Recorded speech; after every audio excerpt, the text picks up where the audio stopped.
تستاهل أم البنين. يا أهل يثرب لا مقام لكم، قتل الحسين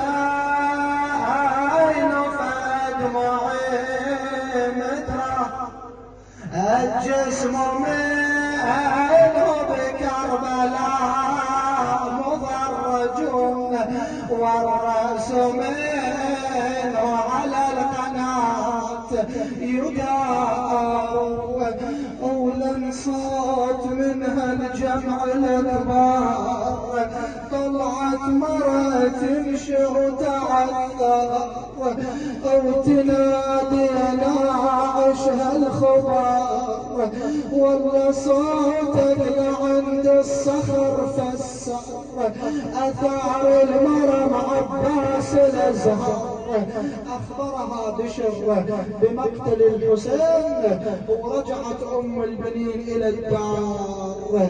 منو بالدار؟ زينب بالدار.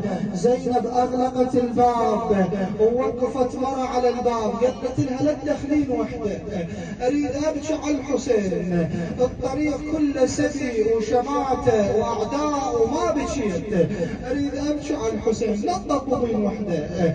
هناك وصلت أم البنين، طرقت الباب، قالوا لها زينب منعت النساء من الدخول، قالت لهم قولوا لزينب أمها على الباب، أنا مثل أمها.